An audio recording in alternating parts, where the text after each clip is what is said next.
Hello, everybody. Chad Belding here with another episode of This Life Ain't For Everybody. Today, we're kind of doing something a little different. No guest in the studio. We're going to do this on calling instruction, duck calling to start off with today. In the future, we'll move into some short-reed goose calling, maybe some speckle-belly calling. Who knows? We might even go into predator, deer, turkey calling someday when I get somebody around here that knows how to do that. This sound right here, if you're a duck hunter or goose hunter, you kind of understand what that is. That's a lanyard with a couple bands on it. And then my elite duck calls and my Tim Ground short reed goose calls. It's kind of what I carry every day in the field. So a lot of people ask me, how many duck calls do you have on your lanyard? How many goose calls do you have on your lanyard? A lot of guys can get by with one call. I think most of us could get by with one duck call or one goose call with the way these things are being made and manufactured and tuned these days. I probably do it more for, I don't know, maybe show a little bit, to have a lanyard with some bands on it and a couple calls. But I know guys that are simple that have killed way more ducks than I have, like Christian Curtis. He has a traditional leather lanyard with one drop on it, a 2-loop drop actually, with one duck call on it. He's got a loop wrapped around his insert and a loop wrapped around his barrel. So if it does come apart during the hunt or the boat ride or whatever, he doesn't lose a piece. And trust me, I've seen lots of duck call parts, mainly inserts, dropped into flooded timber water or different marshes. And we've actually, when we dried them out and get ready for the next planting season, we found some of those parts. So make sure that you're doing what it takes to secure your calls around your neck with your lanyard. We don't want to lose them. They become kind of mementos to us. We get our favorite ones. We get some, it's just like anything in life. We get something that we're comfortable with. We want to hold on to it because we have success with it. It's created a lot of memories for us. And we don't want to lose it. So take care of them. Keep them clean. Keep them out of the heat. Keep them off your dashboard. Don't hang them around your rear view mirror to, when you get out of your truck when you're practicing, because your wife or your girlfriend doesn't want you practicing in the house. A lot of us do have to practice in our automobiles on the way to work, on the way home from work, anywhere we drive. So remember, texting and driving is illegal. Calling isn't, but still be careful out there when you're practicing all of those different notes and vocabulary for the upcoming waterfowl seasons. We put it out there on some of our social media platforms. We got quite a few questions that came in. First off, I just want to say thank you very much for all the support of This Life Ain't For Everybody podcast. The response has been awesome, and we are tracking lots and lots of devices, as well as lots and lots of hours listening to the first 5 or 6 episodes we've completed so far. Lots to come down the road. Some of our upcoming guests are UFC Hall of Famer Dan Henderson, Traeger captain Chad Ward, who's an unbelievable pitmaster and barbecue stylist, I call him. We also have Mr. Leith Lofton from Nashville coming into the studio to join us with his acoustic guitar, talk about songwriting and some of the hits that he's written. And we also have my good buddy Clay Charlton coming down from Alberta, Take 'em Outfitters, who we hunted with last year. The first episodes 1 and 2 of the new season of The Fowl Life getting ready to come up. Season 10 begins the end of June, beginning of July, only on the Outdoor Channel. The first 2 episodes you're going to see are going to be from Clay Charlton and his family up there in northeastern Alberta and their operation. Again, it's called Take 'em Outfitters. So I'm going to get Clay in the studio, talk a little bit about what went on behind the scenes at the lodge and the blind and the truck, scouting, cooking, killing, everything that we did with him, his wife, his daughters, his friends, his crew, all of the different people and walks of life that we met in camp for those 5 or 6 days. I think we met like 7 or 8 people just from the state of Louisiana, and I'm talking the Cajun part of Louisiana, the southern part.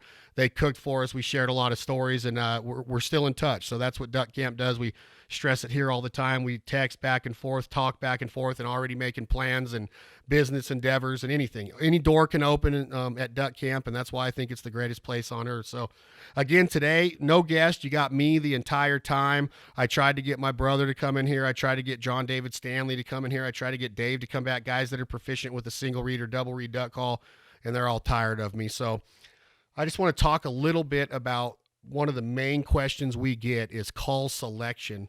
And it is important. It's what do you do when you go to a retailer or one of these events where you have a bunch of call makers lined up or a bunch of calls in a glass case that you have the associate there behind the counter take out and hand you one and you put it to your lips. And what are you looking for? What are you trying to get out of it? What kind of sound, what kind of pitch, what kind of tone, what kind of response?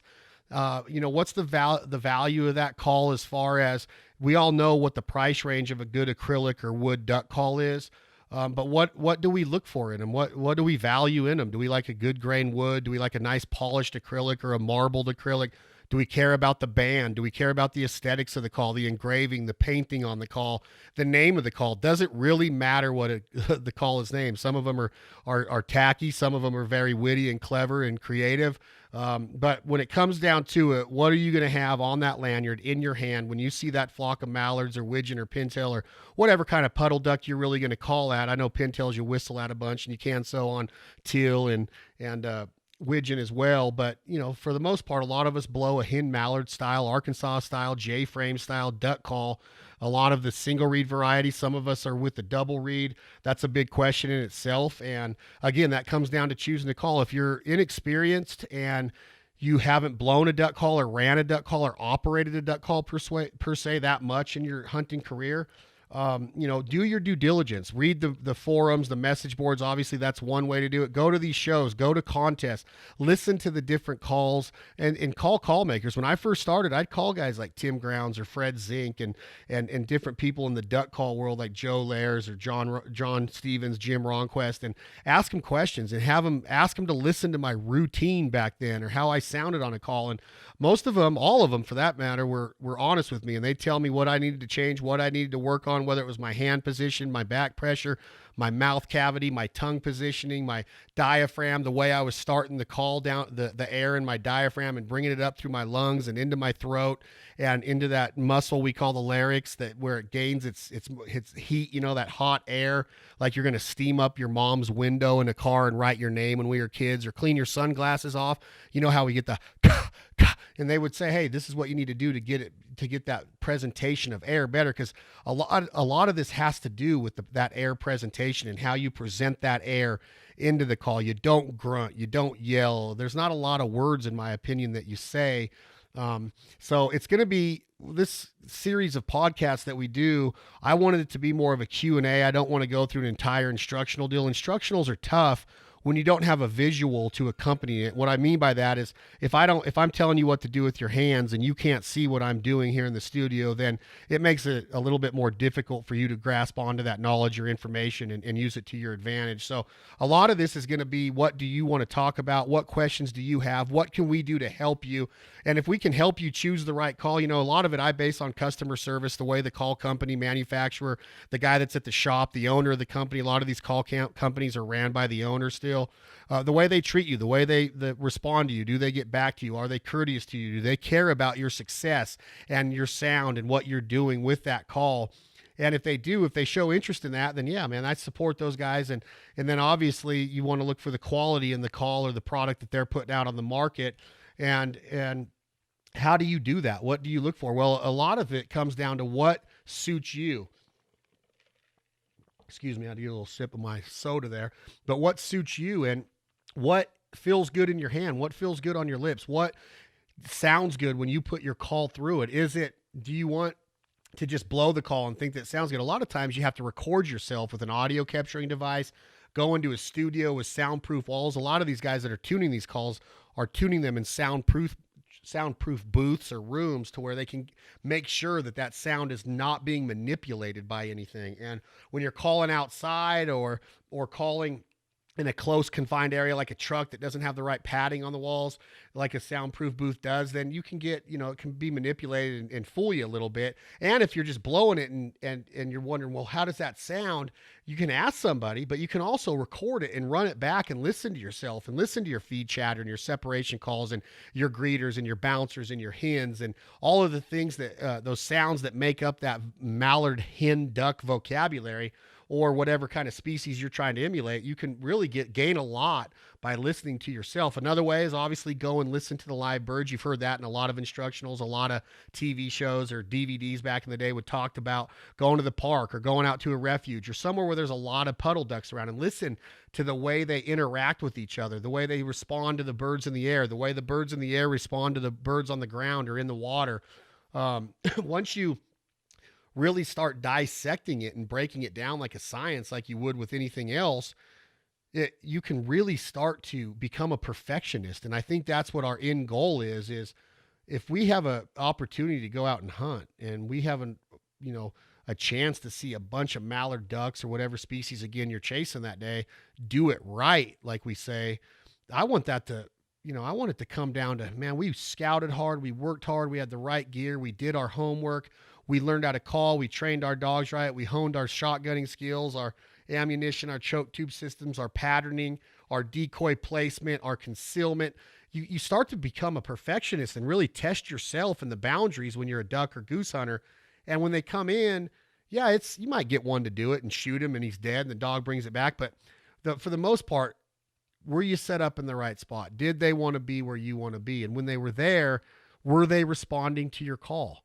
Were they picking you out? Was your hide good enough? Is your dog trained to where he doesn't break? He's not squealing. You don't have to chain him up during the hunt. Once you all shoot and the barrels are cleared and the actions are cleared and the barrels are up and you send your dog or whoever is running the dog that day sends him on 3 or 4 birds in the decoys. One of them might be a blind retrieve, and it all is said and done at the end of that day. Do you look at each other and go, that all came together the exact way we envisioned it? And visualization, like I've said it before, right here on the podcast and on the Fowl Life TV shows, is that visualization is a huge part of anything in life. If you can visualize it and want to be successful at something, then visualize it. Go to sleep at night. Paint a picture in your head of what you think might happen or what you want to happen. In baseball, I did it all the time. I would find out who's pitching the night before. I'd think about it. His slider does this. His changeup does this. His 2-seam or 4-seam fastball does this. When I'm on the on-deck circle or in the dugout watching him warm up, I'm visualizing my hips and my legs and my backside turn and the way I'm going to smoke that ball into the opposite gap for a stand-up double.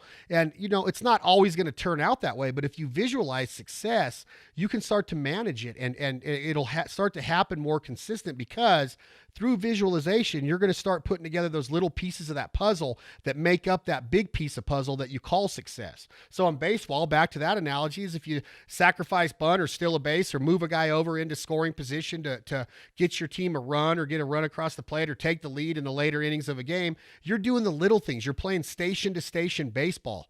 And at the end, you get your pitch and you smoke it on the fat part of the bat and you send one over the right center wall for a 3-run bomb and you do that trot. The big things happen because you weren't greedy, you weren't selfish, you were a team player and you were willing to do that sacrifice bunt and give yourself up for the team. That's what sacrifice means, right? Or you were able to dive for a ball and you might have been 0 for 4 with 3 strikeouts and a Texas Leaguer pop-up to the shortstop, but you still took your gold glove out into the field and made some awesome defensive plays to keep your team into it. Well, it's the same thing in hunting.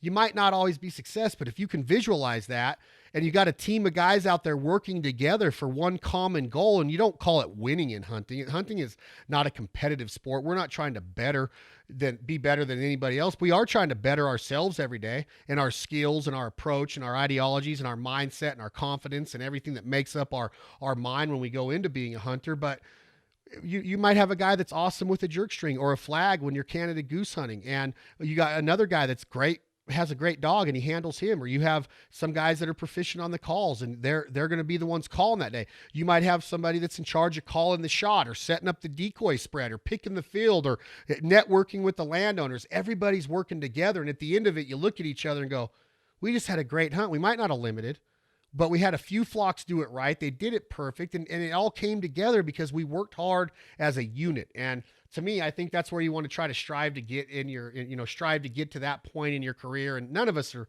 ever there 100% because we do make mistakes. We falter in areas. We might, have a loophole in part of our approach or our mentality. And that's where your buddies and your teammates and your hunting mates come together to pick you up and fill in those blank spots. And that's how I think a hunt comes together. And you don't have to, it's not a big time serious deal. It's always going to be fun, but who's going to have fun if they go out on a hunt or a golf game or anything else in life and fail all the time? Failure does not bring consistency. It doesn't bring the ideology that people are going to want to do it again. That's why when a young kid goes on his first hunt or plays in his first game, you want to see him have some success, and you don't want it to be overdone success. You don't want a 13-year-old to go out and shoot a grand slam of wild sheep because he's spoiled after that. And I'm not saying spoiled 100% by his parents or anything like that, but he's got to have something to strive for in the game. So if they go out on their first baseball game and hit 4 bombs, or on their first duck hunt and kill 7 banded mallards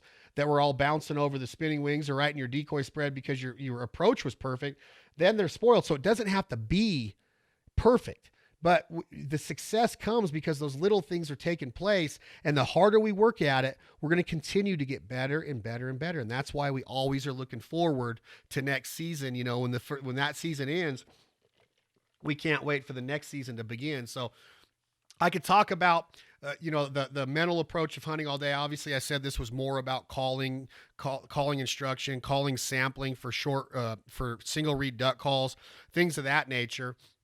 And I want to get to that. I just wanted to, every time I talk on this microphone to you guys, and girls, I want to try to give a couple of the thoughts or some of the things I've learned along the ways, or some stories that I've learned along the way. And in calling, there's a lot of stories that have been a part of my life because of a little 3-inch duck call or a short reed goose call. There's so many memories. When you look at a guy put on his lanyard, start to think about the memories and the stories that lanyard's been through. Kenny Chesney has a song called "If This Bus Could Talk." Well, what if that lanyard could talk, or that duck call could talk?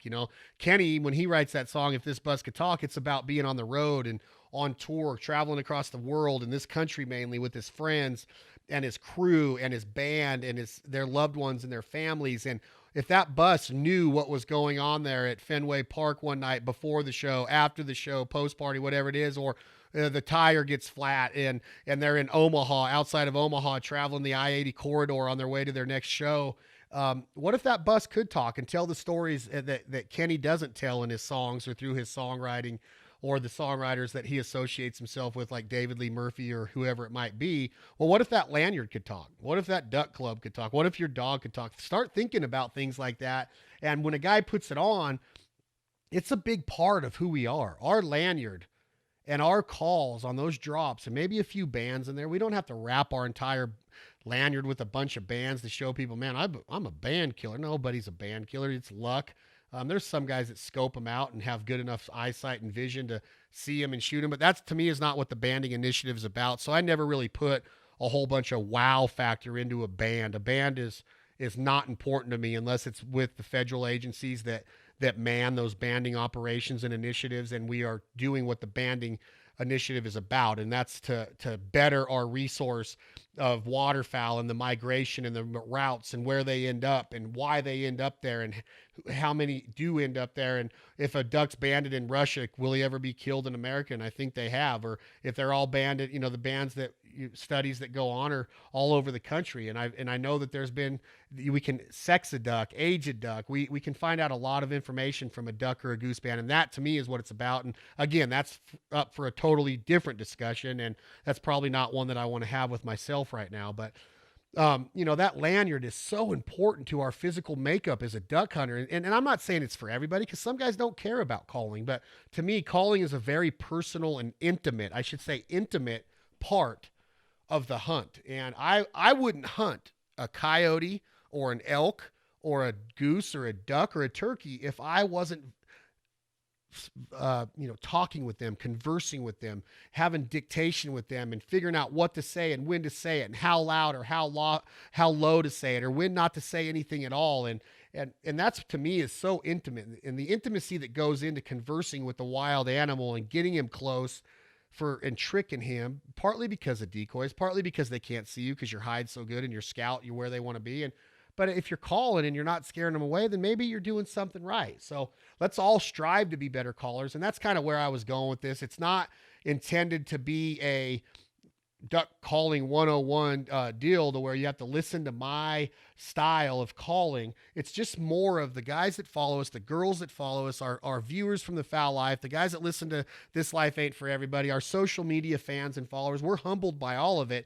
We have a lot of different platforms to be able to receive information like these requests or these questions. And we have these different platforms to put information out there. And we take it serious. We feel it's a responsibility to try to help, because we were once, and we still are every day, in need of answers and help and hints. And that's what we're trying to give. Is if I could help a kid, or Dave Stanley comes in here, or John David, we could help a kid learn how to pick a duck call or blow his first note, or the feeling he's going to have after he works hard to become proficient on that call and calls his first duck in, he's hooked. We got a duck hunter for life. So that's kind of why we're doing it. And, selecting a call, there's a lot that goes into that, and it's got to be personal and intimate, like I said, for you. Find the one. There's a lot of word of mouth out there. There's a lot of results in call companies all across this country. Elite Calls, our sponsor and partner here at the Foul Life, is owned by 3-time world duck calling champion Brad Allen from Arkansas.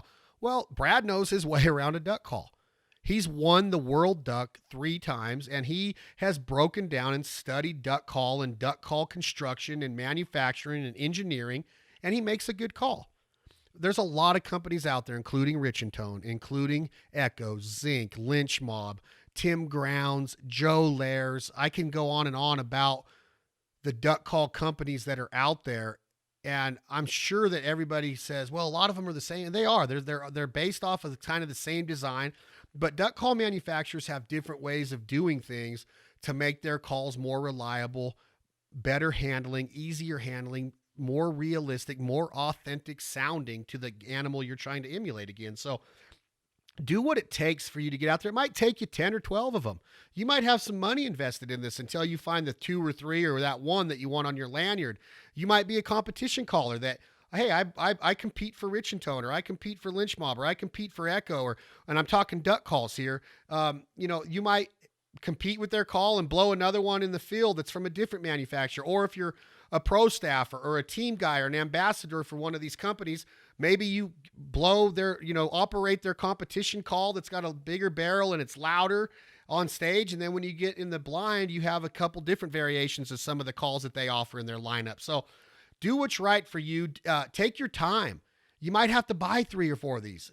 Borrow them. That's tough because guys are, they're pretty selfish with their duck calls. They don't want somebody else's spit in them or Copenhagen or breakfast they ate that morning or a bunch of, syrup from a Coke that somebody was drinking and they spit it in there and when they're trying to operate it. So guys get pretty I know I do, when somebody's like, well, let me try that one. I don't really just hand it over to just anybody, let's say. And I'm sure, excuse me, most of you don't out there, but one of the things that I look for again is the customer service. And then it took me, first of all, a long time to become even a little bit proficient on a single read duck call. So that brings you to the question, well, do I get a double read? My answer is no. Now, I'm not saying that you can't be successful. I'm not saying that you can't sound ducky. I'm not saying that you won't kill a bunch of ducks using a double read call. But if your end goal is to become the most proficient duck call operator and communicator of the wild duck that you can, or to the wild duck, I think a single read is going to be in your future somewhere. And why start with a double read if you want to learn how to blow a single read? In my opinion, your mouth cavity, your tongue placement, your back pressure, a lot of that stuff's going to be different. And a double read is going to be more forgiving. It's going to allow you to make more mistakes and do things that aren't right. That when you do step up to the majors with a single read, then you're going to have to learn new tricks. And Dave Stanley said it the other day on the podcast, is it's tough to teach an old dog new tricks most of the time. And I see it all the time when I talk with people that are in their 40s, 50s, 60s, and they got their calls and they hit it for me a little bit. And it's hard to teach them because they've been doing it wrong for so long. Or maybe wrong is not the right word, but they haven't been doing it in the way that I would have them doing it if I had them fresh, and they didn't have time to develop all of those different techniques. So get a single read call, find one that fits you, and learn at a young age or at a young part in your duck hunting career, whether it's in your teens, your 20s, 30s. I know Joe Rogan, I listened to him the other day on the Meat Eater podcast, and he's talking about he's went on his first archery hunt and got his first bow or something when he was 45. And now he's addicted to elk hunting and eating and cooking wild game. It doesn't get any cooler than that. So no matter how old you are, it's not too late to get a duck call and become proficient on one. So again, I don't know if I'm going in a roundabout manner to answer that question on how you find one. Customer service. It might take you a bunch of times to get it right and find the right one. Who knows if the one you buy tomorrow is going to be the one that you're hunting with by this October. Get 3 or 4 of them this summer. Hammer on them. Put new reeds in them, new corks, new stoppers. Figure out your way around the duck call. All the different pieces from the band to the insert to the barrel to the stopper, whether it's cork or plastic. Figure out your mylar reed and how to dog ear that and what the length of it has to be and how it's associated with that tone trough and how it creates the sound once you present your air through that call.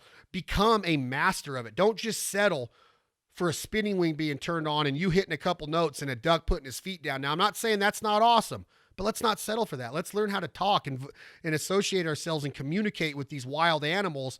And maybe one day you will be on the stage in a meat eating a meat competition, or a meat eating competition like Joey or Kobayashi. You'll be the Kobayashi of duck hunting, where you have to eat so many duck. I'm just kidding. But anyway, you know, become proficient with it. You might be on the stage as a competitor in an open open style contest, like a Stuttgart style, World Duck style contest, that you got 90-second routine and you got to follow it. Protocol, you got to have your body turned a certain way. You can't talk. You got to tell the judge, hey, the judge will say, contestant number 4, would you like a warm up? And you shake your head without any verbal messaging. And then once you shake your head again, he'll say, judges, this is for warm up. Or you know, you shake your head, this is for warm up. You do your warm up, then you shake your head again. He says, judges, this is for score. And you go into your routine. Or you might be in a meat calling competition. You might be in a 2-man team competition. So there's a lot, and that's how I really got into it. Was I wanted to go and I got my butt kicked daily, weekly, monthly, and yearly all over this country, in places from Oregon to New York to Maryland to Arkansas. I blew in the World Duck in Arkansas 3 times. Probably should have never been there once, but I won the Nevada State, which isn't that hard. And I won a couple of those Nevada States by the guy in front of me, who was mainly John David, making a mistake or sticking his call or something. But I still got to go and experience. In one year, think about this rookie duck caller from Reno, Nevada, is in the World Duck, downtown Stuttgart, Arkansas, Main Street, the old stage, not the new one they got down there now, which is awesome. But the old one had what they called the bus behind it, which was the bullpen, and you'd get on there. And when I got on there, I'm like, you've got to be kidding me.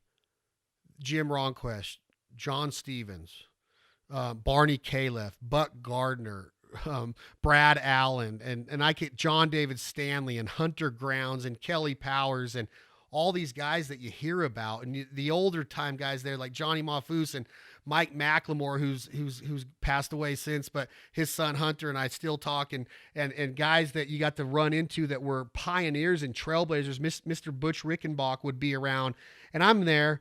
In the first round, I followed John Stevens, and I'm standing on the on-deck circle, which is pretty much on the side of the stage, and I listened to this cat, John Williams, who's the president and CEO of Rich and Tone Calls now in Stuttgart, blow this just immaculate, just pristine 90-second routine, and I'm like, I am literally going to go out there and get booed off of this stage. And it's pretty much what happened. I didn't get booed because of the good people of that area and the good people in this lifestyle and passion of duck hunting and duck calling.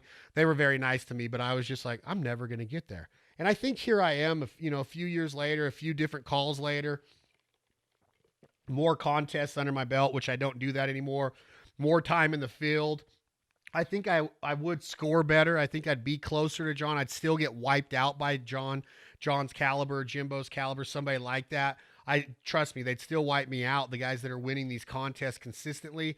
But I would feel better about being up there. So it's all about what it means to you. If you get into competition, let it be a network for you. Meet guys, ask questions, open doors, figure out what they're doing to get different sounds, and we can go for there. So let's get into this. I don't even know how long I've been talking already, but I talk a lot. Sometimes I talk too fast. I've been talking almost a half hour already, and hopefully this is good for you guys. We get some knowledge out there that you guys can use and put in your gear bag or your arsenal, and look and go back and listen to this podcast again and just figure out if this information is for you. And if you have some information that you want to know after you hear something like this, write into our IG or our Facebook or our new upcoming website that's going to be dedicated to This Life Ain't For Everybody podcast, and let us know what you want to learn or what you want us to talk about or any advice that we can give you. We're more than, our doors are open to you guys, and we want to be like Tim Grounds used to be to me, where I'd call up that phone number, 618 area code in Johnson City, Illinois.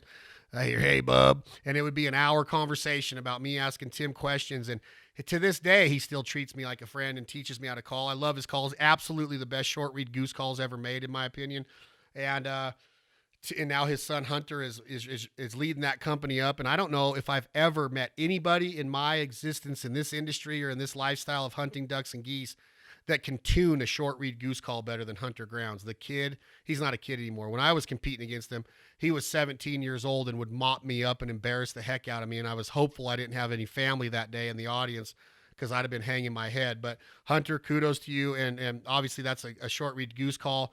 But we're open book. We'll tell you what you want to hear. We want to be transparent. We want to help whoever we can help. So if there's something you want to know on this podcast that This Life Ain't for Everybody, shoot us a message on Instagram, Facebook, the upcoming thislifeaintforeverybody.com website. We're trying to get that stuff out to you as soon as possible. And again, thank you for the response so far and the hundreds of hours and thousands of devices that have been listening to the This Life Ain't for Everybody podcast.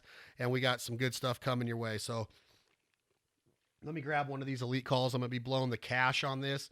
And I want to start with one of the first questions that we received. Let me get to it for you real quick. And this is going to be some of the stuff that came off of Instagram. We have some Facebook stuff on here. We might get to all of it. We might not get to all of it today. We're going to do our best.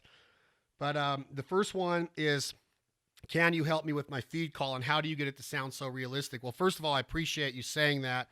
That came from, this is, I think, a joke. I think this is Duckman Jones. This is Antonio Jones. I don't know if I can blow a feed chuckler operated duck call as good as Duckman. He's won the World Duck. Antonio's got a heck of a feed chatter. I know that I've been asked this question several times. I actually get a lot of private messages to send people sound files on duck calling, and a lot of it is for this feed chuckle. I think a feed chuckle starts with a single cut. What I mean by a single cluck is kind of a short cluck. It's so if you're doing a cluck, not a cluck, that's a goose calling, but a quack. If you just shorten that up to cut, so it's to, then you can hear that cut get different with the way I change my hand. And all I'm doing is I have the tip of my tongue anchored down behind my bottom teeth where my teeth meet my gum line. I got my tongue bridged up a little bit like I have a small gumball in there. And, excuse me, I'm cutting that air off with my throat. So what I'm doing is I'm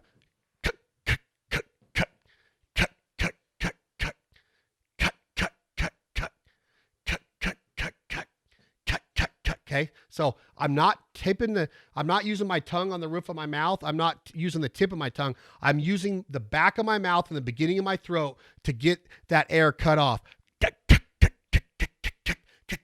In the back of the call, putting my mouth on my insert and turning the call around 180 degrees, it sounds like this. And that's just a single cut, cutting it off with my throat. And you can get two in there just by going. I'm not tapping my tongue.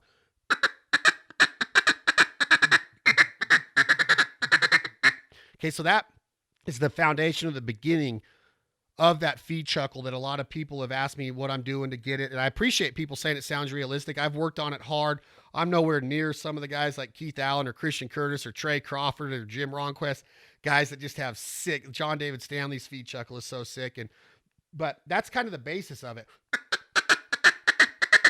And then what I do is I start adding my tongue in to get that double cut part of it. And I'm not trying to sound like a hen mallard flying where she's going.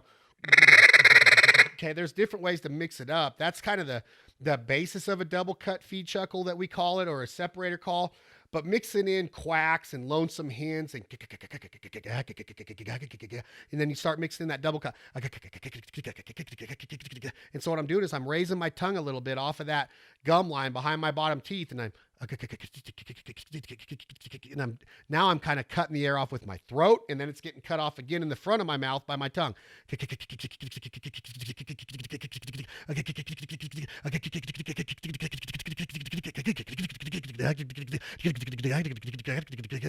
you can hear it cut off there, and then I'm cutting it off with the tip of my tongue on the front of my mouth, right on that bridge behind my upper teeth. And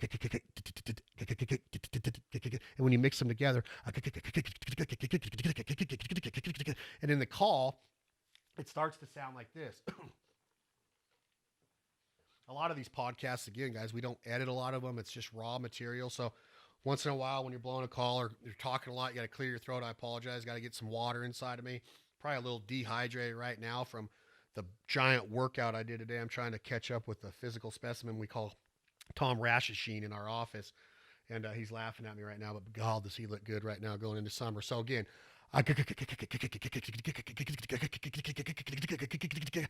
the back of the call.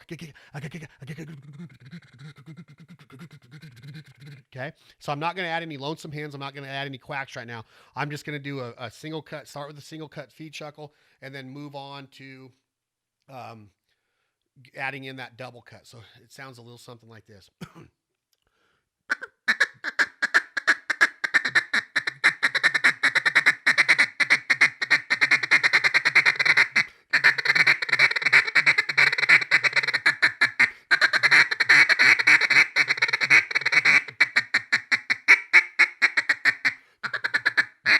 I kind of lied there. I started going a little bit fast and started adding in some greeters, but just keeping it basic is.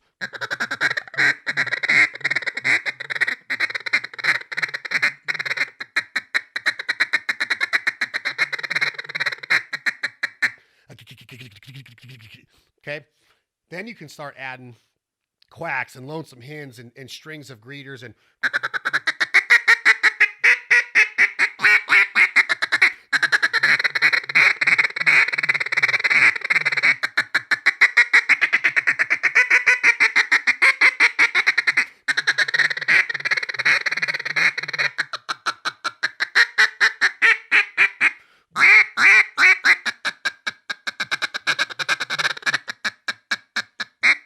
So that's a little bit of that. That's kind of just single cut to double cut. I don't know if that's a good rendition of it. I got headphones on, so I might be tricking myself a little bit. But if you can, listen to that and gain anything out of it, hopefully you can. Just, single cut to double cut. Can mix in some lonesome hens, some quacks, and then a couple strings of greeters.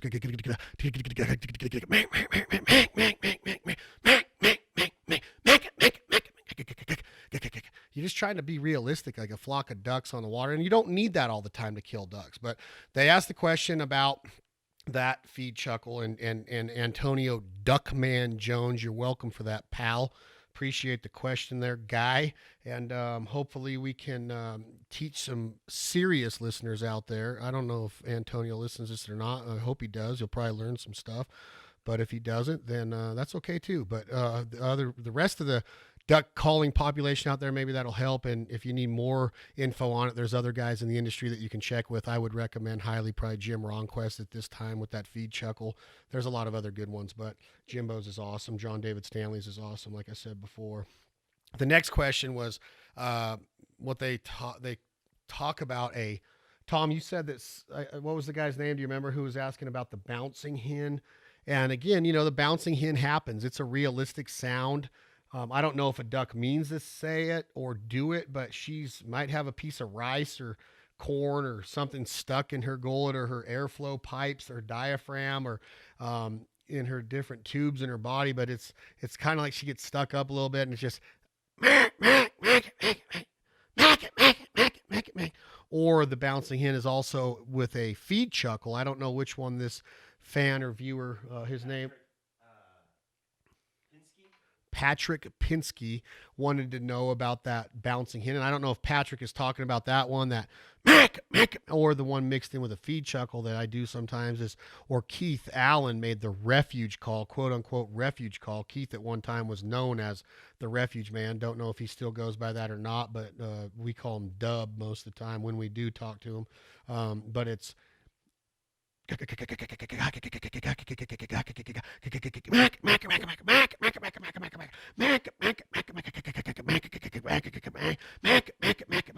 so there's a couple different variations of that bouncing hen.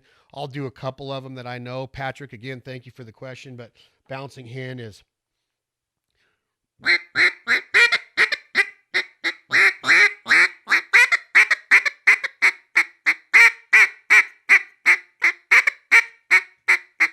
she might be running out of air, or like I said, she has something stuck in her throat. And you hear people do it. A lot of guys in the timber do it on those mondo or cut down calls.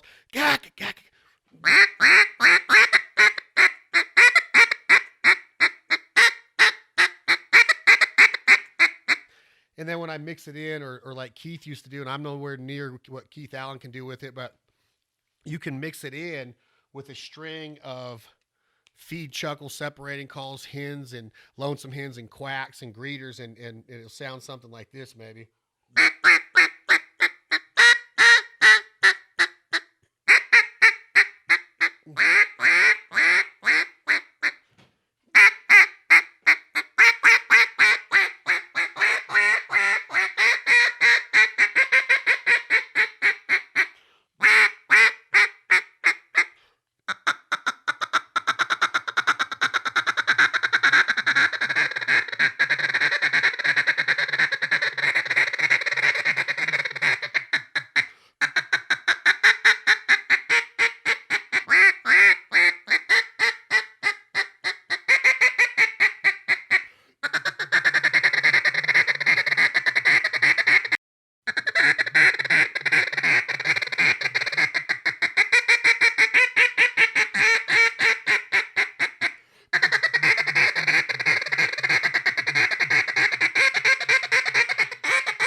So again, that's my rendition, or quote unquote rendition, of a bouncing hen. Patrick, I appreciate the question.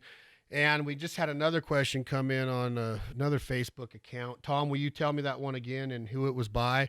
I just want to make sure that I get to it and try to answer it. And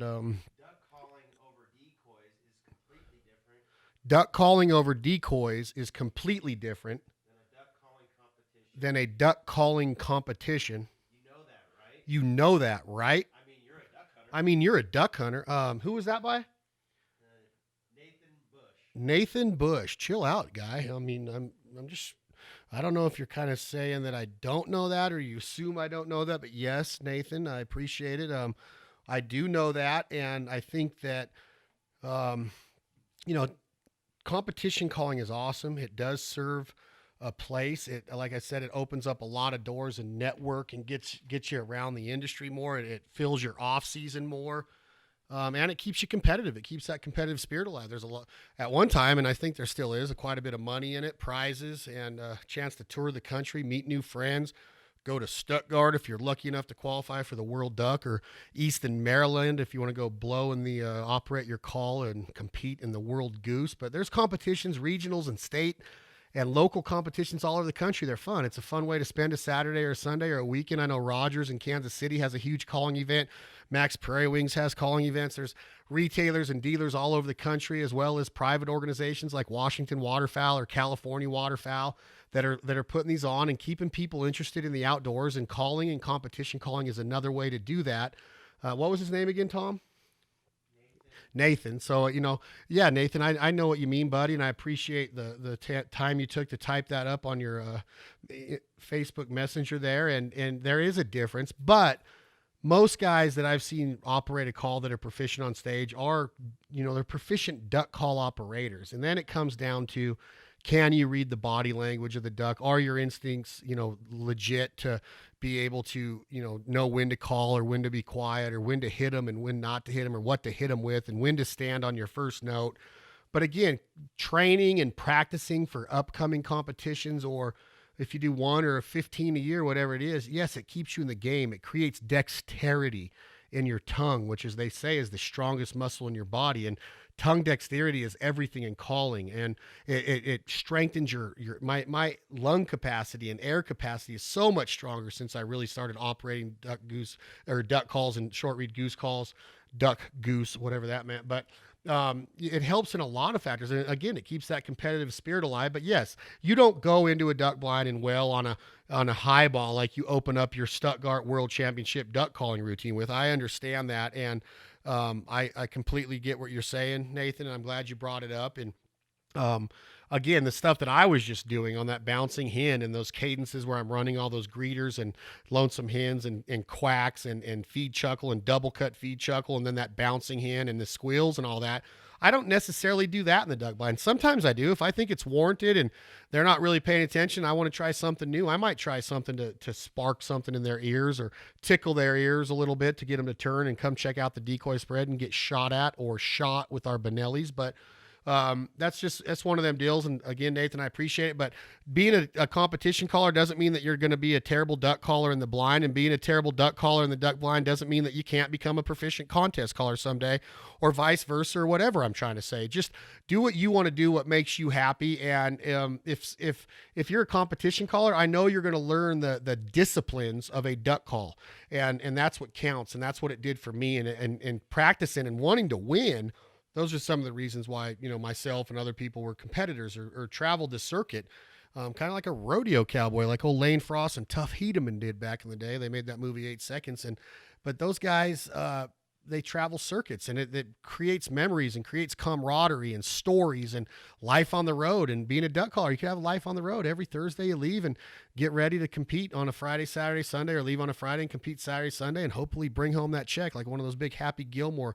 I want the big check, the big one. So that's one of them deals to where I understand what Nathan's saying, but being a proficient or a qualified competition caller is only going to help you in the blind. And then it comes down to going hunting a bunch, taking pride in it. Like we talked about at the beginning of this conversation or this talk or this podcast today, is take pride in it, become a perfectionist, paint that masterpiece, clear your you got that big mural out in front of you and you're going to throw paints at it in your waterfowling career. Some of it's going to stick, some of it might not. But when it comes to calling, open up the doors with competition calling if you want to get out and compete.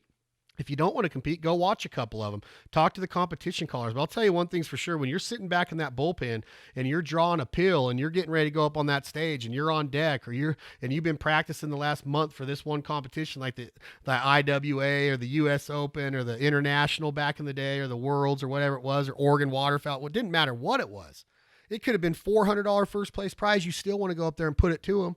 You want to compete with Bill Saunders in Oregon. You wanted to go down to Illinois and compete with Hunter and Kelly and all the studs. So that's what it did. And again, Nathan, I appreciate it. And I'm not trying to ever say that if you're a good duck caller on stage, you're going to be the best in the blind, or if you're the best in the blind, you could go win the world duck. That's not what it's about. It's about just being proficient, and having that in your repertoire, filling your off season with it, and keeping that competitive edge burning deep down in your soul, guys. Buddy, I appreciate the question. We got a lot more, and I don't want to make these calling podcasts too long, because I want to do a bunch of them. I want to try to come in here a couple times a month and throw down on some information, or have some guests on that are going to help us, get to where we want to be as duck callers and duck hunters. I got one right here that says, I hunt public land on a lake, good coves and cover spots, but I feel like my decoy spread isn't great. Any advice on decoy spreads for open water? That comes from Dylan Johnson 12. Again, this was a calling seminar, Dylan. I truly appreciate it. We'll get into this type of question later on in future podcasts. Real quick, I'd add some white. I'd add a jerk string, maybe a spinner underneath some branches on the edge to give it some flash. Use some of the cloudy day wings that Mojo offers, so it's not so bright. But open water, big water, I'd add some canvasback decoys, maybe a couple snow goose decoys. Add in some coot decoys, like there's some coots swimming around out there in that open pothole, or on that lake in the cove that they're trying to steal the food from the puddle ducks that are bringing it up, or whatever. Think outside the box. Go look at live spreads out there, buddy, and see what's working for those live ducks to respond to them. Sometimes you see a live decoy, live ducks, and ducks don't even land in that. So you got to ask yourself, maybe I'm not doing anything wrong. But most of the time we are, maybe not wrong, but we can change little things like a jerk string, or changing the position or the height of our spinning wing decoys, or the species that we mix in. In some places like flooded timber, a lot of people don't even use decoys. I do. I like hunting over decoys because, again, it makes my hunt more complete, but you don't have to.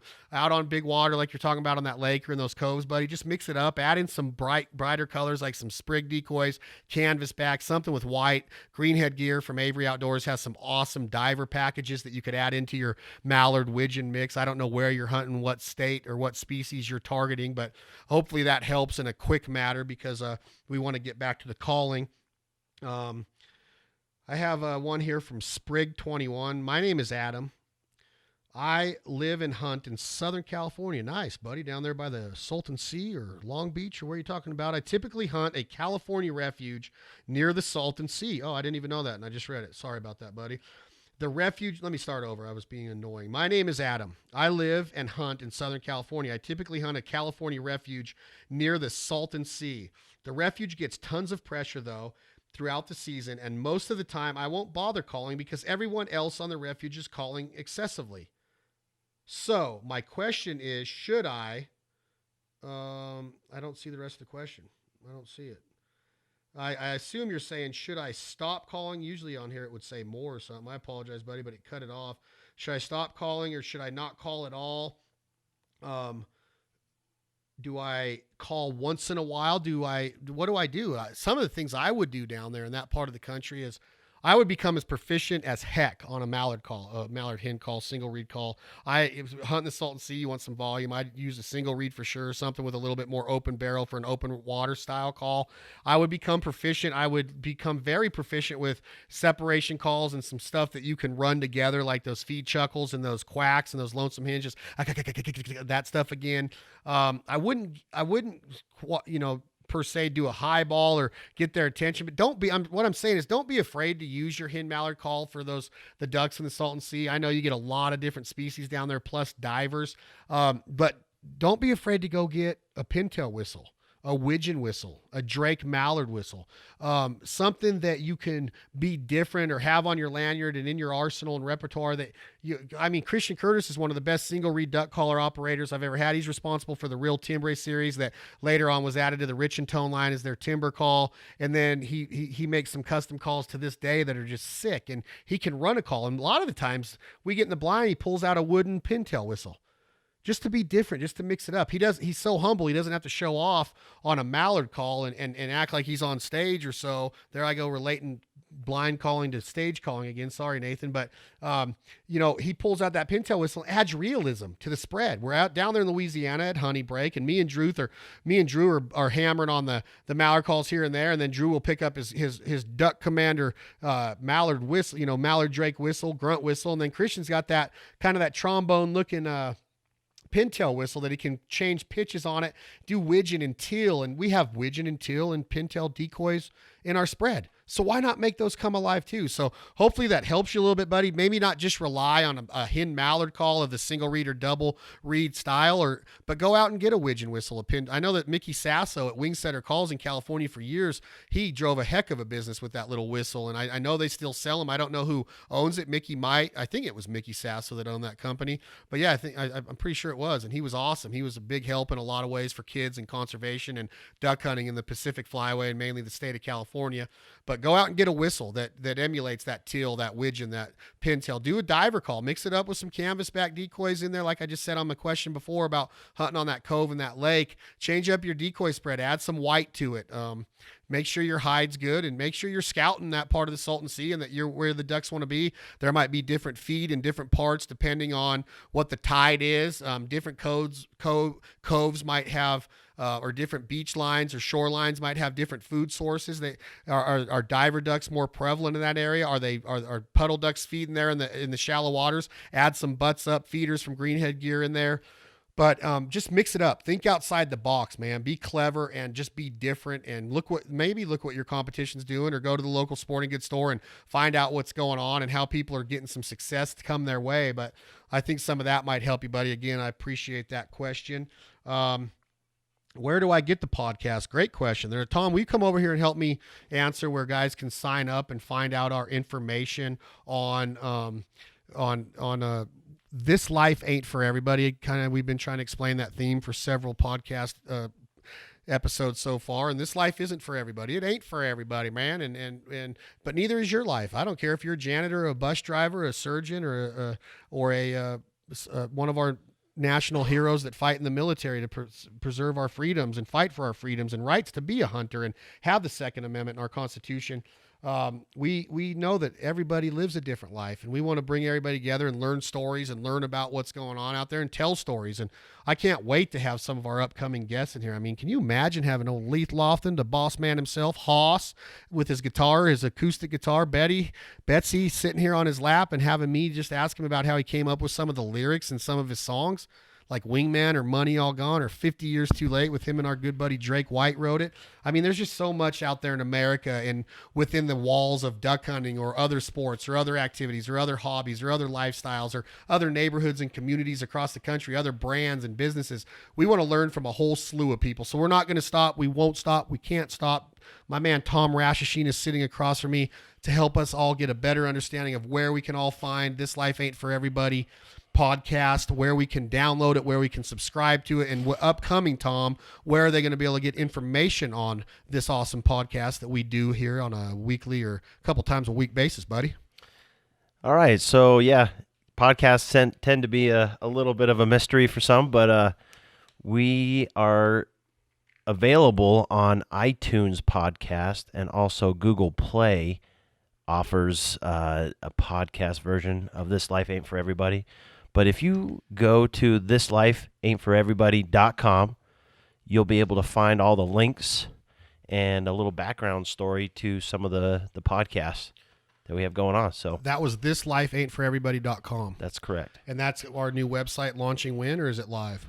It's live at the moment, but we still are just adding to it, so it's a work in progress. But ain't nobody better at designing one of them websites or adding to one of them websites than yours truly. Not me, Tom Rashashin, the man. You guys should see his hair.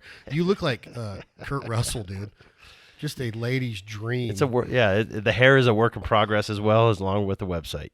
And we, Tom, we have some exciting guests coming up. We have some exciting business stuff that we're getting ready to announce.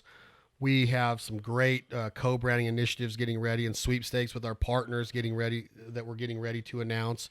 And one of the other things that I wanted to touch on while I had you here for a few minutes was when they go and they subscribe to This Life Ain't For Everybody or download it.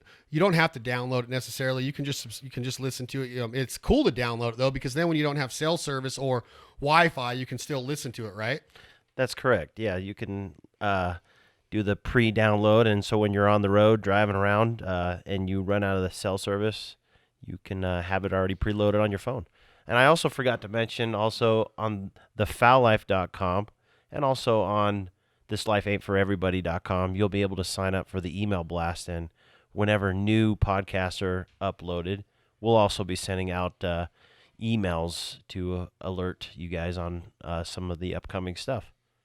And when also that we'll have some of the other things we have coming up with This Life Ain't For Everybody are going to be merchandise, decals, shirts, hats, hooded sweatshirts, and opportunity for our fans and viewers of the Foul Life television on the Outdoor channel. Fans that we made through our YouTube channel, which is getting ready to launch as well with This Life Ain't For Everybody. We're going to have a whole slew of content there.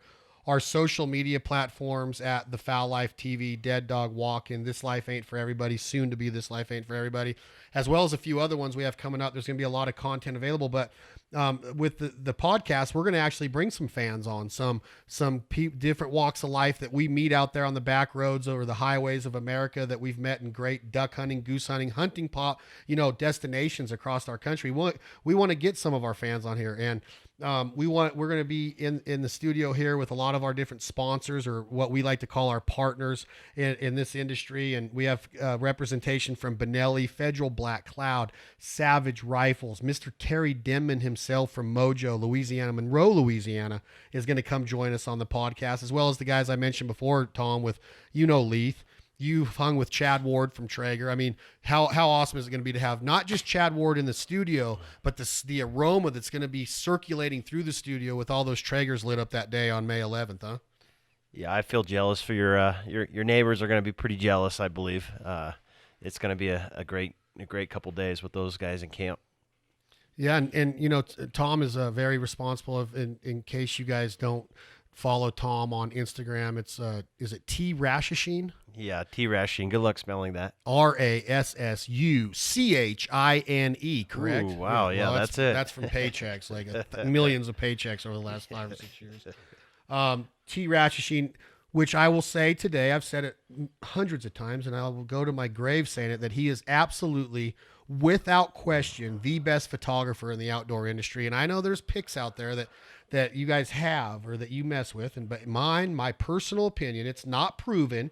I'm not saying it's in stone, but Tom Ratchasheen is just a buck behind a camera. And what he does, we're getting ready to leave tomorrow to go to do some product testing with our friends from Vista Outdoors and Federal Premium Black Cloud. And we're also going on a couple turkey hunts here in the next few days. So you're going to see some awesome social media content and assets and photography but follow him on Instagram at T Ratchasheen, Rassuchine, for all those that didn't catch it the first time. Spelling bee. I love that movie with Jason Bateman.